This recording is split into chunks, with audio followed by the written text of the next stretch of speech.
오늘 저희는 청취자분께서 보내주신 자료들을 바탕으로 왜 이 소중한 흙이 어쩌다 쓰레기 취급을 받는지, 그리고 이걸 어떻게 다시 자원으로 활용할 수 있을지 좀 깊이 파헤쳐 보겠습니다. 우선 이 표토라는 것이 왜 그렇게 특별한 대우를 받아야 하는 걸까요? 네, 그 표토는 단순히 땅 표면의 흙을 의미하는 게 아닙니다. 뭐랄까, 생명이 움트는 기반? 그러니까 살아있는 피부 같은 존재죠. 자료에 보니까 표토 1cm가 자연 상태에서 만들어지려면 무려 50년 이상, 길게는 수백 년이 걸린다고 해요. 50년이요? 와, 진짜 오래 걸리네요. 네, 그렇죠. 사실상 한번 파괴되면 우리 세대에서는 복구하기 힘든 거의 재생 불가능한 자원인 셈입니다. 그리고 이곳에는 수많은 미생물하고 작은 생물들이 살아가면서 복잡한 생태계를 이루고요. 식물이 뿌리내려서 영양분과 물을 얻는 근원지가 되는 거죠. 아, 단순한 흙이 아니라 정말 살아있는 생태계라고 봐야겠군요. 이게 기후변화와도 관련이 깊다고요? 그렇습니다. 이게 놀랍게도 우리 발밑에 이 평범해 보이는 흙, 표토가 사실은 숨겨진 기후 영웅입니다. 탄소를 저장하는 능력이 탁월해서요. 축구장 하나 넓이, 그러니까 1헥타르에 무려 자동차 50대가 1년 동안 내뿜는 이산화탄소, 그 정도에 해당하는 88톤의 탄소를 저장할 수 있다고 하니까요. 88톤이요? 이야. 네, 그러니까 기후변화 조절에 정말 중요한 역할을 하는 거죠. 더불어 생물 다양성을 지키는 데도 필수적인 공간이고요. 탄소 저장 능력까지 있다니 이건 정말 다시 보게 됩니다. 그럼 생태적인 가치 외에 경제적인 측면은 어떻습니까?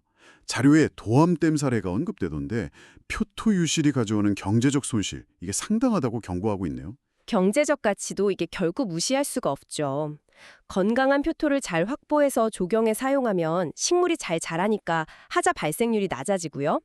결국엔 장기적인 유지관리 비용을 크게 줄일 수 있습니다. 또 비싼 비용 들여서 인공 토양을 사거나 외부에서 흙을 운반해오는 비용도 절약되고요. 그 도암댐 사례는 댐 상류의 표토가 유실되면서 막대한 양의 흙탕물이 댐으로 흘러들어서 수질 악화는 물론이고 발전 기능까지 마비시켰던 사건인데요. 이게 바로 표토 관리가 단순히 환경 문제를 넘어서 경제적으로도 얼마나 중요한지를 아주 극명하게 보여주는 거죠. 그런데 이렇게 중요한 표토가 왜 소규모 개발 현장에서는 제대로 관리되지 못하는 걸까요? 대규모 개발은 편경 영향 평가라도 받지만 작은 공사 현장들은 그렇지 않다는 거죠. 네, 바로 그 점이 문제입니다. 대규모 개발 사업은 환경영향평가법에 따라서 표토 보전 계획을 세우는 경우가 그래도 있지만 우리가 주변에서 흔히 보는 작은 빌라 공사라든지 상가 신축 같은 소규모 개발은 이런 규제의 사각지대에 놓여 있는 거죠. 개별 공사 규모는 작을지 몰라도 이런 공사들이 워낙 많다 보니까 누적되는 표토 손실량은 이게 어마어마합니다. 결국 개별 문제가 아니라 도시 전체의 개발 방식, 그러니까 한 번 파헤치면 그냥 버리는 선형적인 개발 모델 자체가 문제다. 이런 시각이군요. 현장에서는 이게 자원이 아니라 그냥 처리해야 할 폐기물, 페토로 취급된다는 지적이 좀 충격적이었습니다. 현실이 좀 그렇습니다. 공사 현장에서는 아무래도 속도하고 당장의 비용 절감이 우선시되다 보니까요. 파낸 흙 속에 담긴 어떤 생태적, 경제적 가치는 고려 대상이 잘 안 되는 경우가 많습니다.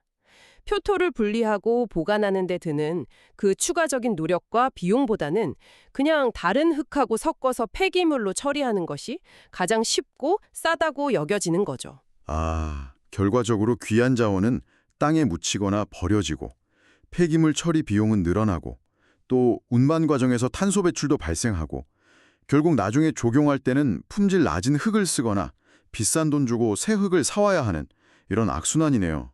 폐기물을 자원으로 보는 관점의 전환, 순환경제 패러다임이 절실하다는 말씀이시군요. 정확합니다. 이건 단순히 어떤 기술적인 문제를 넘어서 도시를 개발하고 관리하는 방식 자체에 대한 근본적인 성찰을 요구하는 문제라고 할 수 있습니다. 그렇다면 이런 시스템 실패는 구체적으로 왜 발생하는 걸까요? 원인을 좀 더 깊이 들여다봐야 할 것 같습니다. 첫 번째로 꼽히는 것이 역시 법과 제도의 공백이더군요. 네, 맞아요. 현행 토양환경보전법은 주로 토양 오염을 예방하고 정화하는 데 중점을 두고 있습니다. 그래서 오염되지 않은 건강한 표토를 어떻게 보존하고 재활용할 것인가, 여기에 대한 구체적인 법적 의무나 지침은 거의 없는 실정이고요. 환경 영향 평가 역시 일정 규모, 그러니까 절토나 성토 면적이 1000제곱미터 이상 사업에만 적용되다 보니까 그 미만의 수많은 소규모 현장은 법적 관리 대상에서 그냥 벗어나 있는 거죠. 국가 차원의 계획이 있어도 현장에서 실대로 작동할 구체적인 실행 방안이나 인식이 부족한 겁니다. 법적인 뒷받침이 부족하다면 현장에서는 표토 보존의 필요성을 느끼기 어렵겠네요. 경제적인 요인도 크다고 지적되는데요. 소규모 개별업자 입장에서는 당장 표토를 분리하고 옮기고 또 보관하는 데 드는 비용이 부담스러울 수밖에 없겠어요. 제곱미터당 한 3,000원에서 6,000원 정도 추가 비용이 발생한다고 하니 작은 현장에서는 결코 적은 돈이 아니겠군요. 그렇습니다. 그리고 더 근본적인 문제는 표토 자체의 시장 가치가 제대로 매겨져 있지 않다는 점이에요. 나중에 조경 하자를 줄이거나 유지관리 비용을 절감하는 그런 장기적인 이익은 당장의 공사 예산에 반영되지 않죠. 이걸 자료에서는 불완전한 비용 회계의 착각이라고 표현하는데요. 불완전한 비용 회계의 착각이요? 네. 이건 마치 당장 눈앞에 몇 푼 아끼려고 건강검진 건너뛰는 거랑 비슷하다고 볼 수 있어요. 당장은 돈을 아끼는 것 같지만 나중에 큰 병이 생겨서 훨씬 더 큰 비용을 치르게 되는 거죠. 표토 문제도 마찬가지입니다. 초기 보존 비용만 보고 장기적인 복구 비용이나 환경 손실 비용은 외면하는 일종의 가짜 절약인 셈입니다. 결국 단기적인 비용 절감에만 매몰되는 그런 구조적인 문제가 있다는 거네요.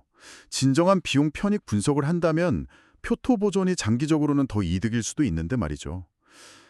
물리적인 제약도 크다고 하던데요. 네, 특히 땅값이 비싸고 공간이 협소한 도심지 소규모 현장에서는 표토를 따로 보관할 장소를 확보하는 것 자체가 현실적으로 매우 어렵습니다. 임시로 쌓아둘 야적 공간조차 마땅치 않으니까 현장 재활용이 어렵다면 결국 폐기 외에는 딱히 선택지가 없다고 느끼게 되는 거죠. 마지막 원인으로 지적된 공정의 단절 문제도 흥미로웠습니다. 흙을 파내는 토목 공정하고 나중에 그 흙을 활용하는 조경 공정이 분리되어 있어서 문제가 생긴다는 거죠. 시간적으로도 다르고 예산도 다르고 심지어 담당하는 하도급 업체도 다르고요. 바로 그 지점입니다.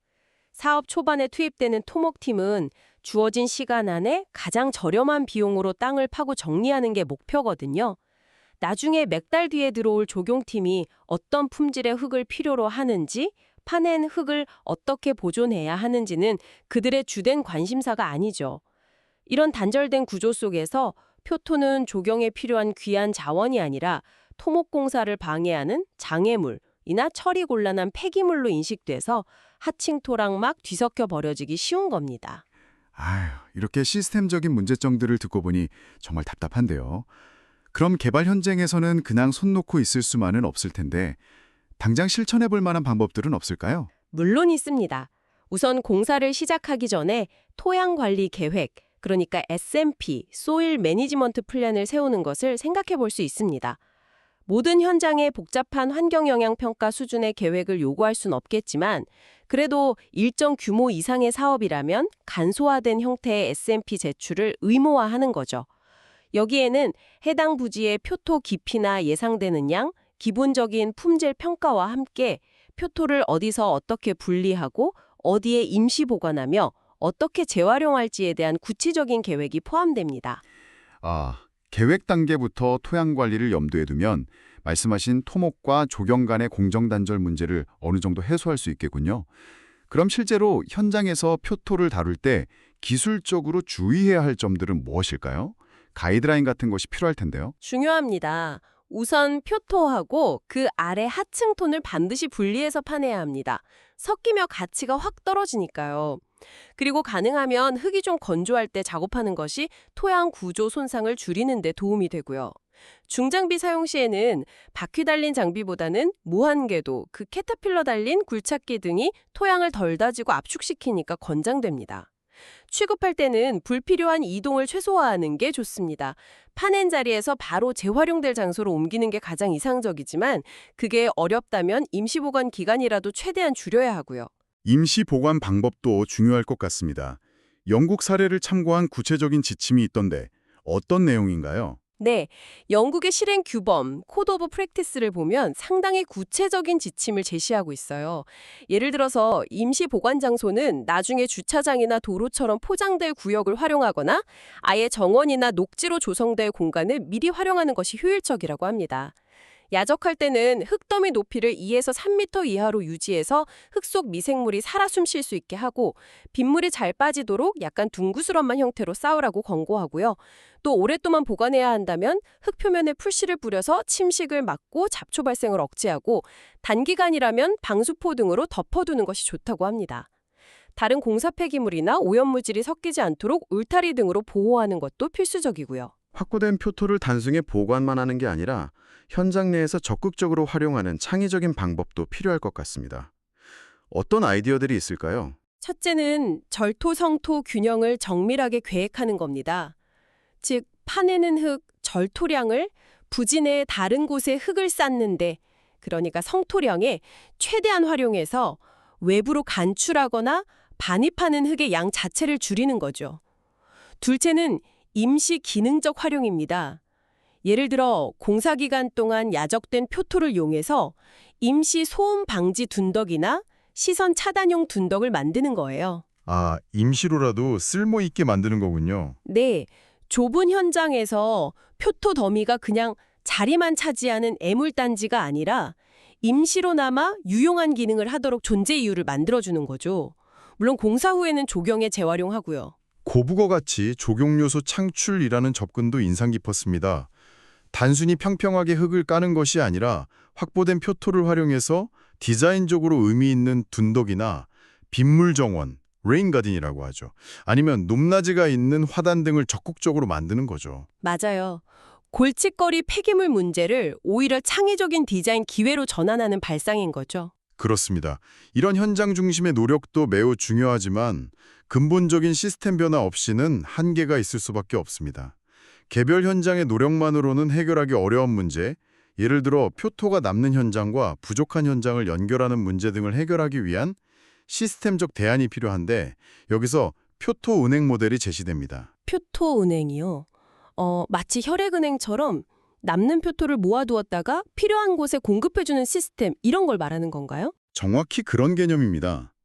여러 건설 현장에서 발생하는 양질의 표토를 수거해서 품질 검사를 거쳐 안전하게 보관하고 있다가 표토가 필요한 다른 현장이나 도시 녹화 사업 등에 공급하는 중앙 집중식 또는 분산형 시스템을 구축하는 거죠. 이 모델의 가장 큰 장점은 표토가 발생하는 시점과 필요한 시점이 다른 시간적 불일치 문제를 해결하고 발생지와 수요지를 효과적으로 연결해준다는 데 있습니다. 표토를 더 이상 폐기물이 아닌 체계적으로 관리되고 거래되는 가치 있는 자산으로 재정의하는 겁니다. 운영 방식은 크게 두 가지로 나뉘는군요. 도시 외곽에 대규모 시설을 두는 중앙 집중식은 규모의 경제를 통해 효율성을 높일 수 있겠고, 도심 곳곳의 유효 부지를 활용하는 분산형은 운송거리를 줄여 비용과 탄소 배출을 절감할 수 있겠네요. 운영 주체는 지자체가 될 수도 있고 공공민간 파트너십 PPP나 비영리 단체가 될 수도 있겠고요. 네, 운영 주체는 표토의 수거, 운반, 보관 등 물류관리뿐만 아니라 오염 여부나 비옥도 같은 품질을 검사하고 관리하는 역할, 그리고 투명하고 합리적인 가격 책정 및 분배 시스템을 운영하는 역할까지 담당하게 됩니다. 이미 해외에서는 생태 서식지 복원을 위한 유사한 개념의 서식지 은행, 해비텟 뱅크 등이 운영되는 사례도 참고할 수 있고요. 그런데 이게 경제적으로 정말 운영이 가능할까요? 비용이 좀 많이 들 것 같은데요? 오히려 경제적 타당성이 충분히 있다고 봅니다. 표토를 입금하는 개발업자에게는 기존의 폐기물 처리 비용, 그러니까 매립 비용 같은 것보다 낮은 수수료를 부과하고요. 품질이 보증된 표토를 출금하는 사용자에게는 시중에서 인공토양이나 조경토를 구매하는 비용보다 저렴한 가격으로 공급하는 거죠. 이렇게 하면 개발업자와 사용자 모두에게 경제적 인센티브가 생기는 겁니다. 아, 그러니까 표토은행이 표토의 가치를 제대로 평가하고 가격을 매기는 일종의 시장 메커니즘을 만들어내는 거군요. 앞서 지적된 불완전한 비용 회계 문제를 해결하고 표토 보존 비용을 자연스럽게 시스템 안으로 가져오는 효과가 있겠네요. 바로 그 점이 핵심입니다. 표토은행은 단순한 저장 창고가 아니라 녹색 도시를 위한 핵심 인프라자, 시장 형성기관, 마켓 메이커로서 기능해야 합니다. 지금은 양질의 표토가 소량 발생해도 이걸 필요로 하는 곳과 연결해주는 공식적인 시장이 거의 없거든요. 개별적으로 거래 상대를 찾는 데 드는 비용과 시간이 너무 크기 때문이죠. 표토은행은 이런 거래 비용을 낮추고 품질 검사를 통해 신뢰를 확보함으로써 구매자들이 안심하고 재활용 표토를 사용하도록 유도합니다. 아, 믿을 수 있는 재활용 표토 공급망이 갖춰진다면 도시 녹화나 옥상 정원, 생태 보건 사업 등 관련 녹색 산업 전반의 혁신을 촉진하는 그런 선순환 구조를 만들 수도 있겠군요. 맞습니다. 표토은행은 단순히 흙을 재활용하는 것을 넘어서 도시의 지속 가능성을 높이고 더 넓은 녹색 경제를 활성화하는 중요한 기반이 될 잠재력을 가지고 있습니다. 이런 표토은행 운영이나 현장 간의 직접적인 표토 거래를 더 원활하게 하기 위해서 기술을 활용하는 방안도 제시되었죠. 바로 디지털 플랫폼입니다. 현재 가장 큰 걸림돌 중 하나가 어디서 흙이 남고 어디서 필요한지에 대한 정보가 서로 공유되지 않는다는 정보 비대칭 문제니까요. 네. 그래서 어떤 현장에서는 비싼 돈을 내고 흙을 버리는데 바로 옆 다른 현장에서는 또 돈을 주고 비슷한 흙을 사오는 이런 어처구니 없는 비효율이 발생하기도 합니다. 이 문제를 해결하는 데 참고할 만한 좋은 사례로 LH, 한국토지주택공사가 운영하는 토석 공유 플랫폼을 들 수 있습니다. 아, LH 플랫폼이요? LH가 진행하는 여러 공사 현장 간에 남거나 필요한 흙, 그러니까 토사에 대한 정보, 예를 들어 흙의 종류, 토질나 양, 필요한 시기 등을 데이터베이스화해서 공유하는 시스템이군요. 현장 담당자들이 이 플랫폼을 통해 직접 정보를 확인하고 소통함으로써 불필요한 운송을 줄여 비용과 탄소 배출을 절감하고 자원 재활용률을 높이는 효과를 거두었다고요? 그렇습니다. 이 모델을 확장해서 특정 지자체나 권역 내의 모든 민간 및 공공건설 프로젝트가 참여할 수 있는 공공 디지털 플랫폼을 구축하는 방안을 생각해 볼 수 있습니다.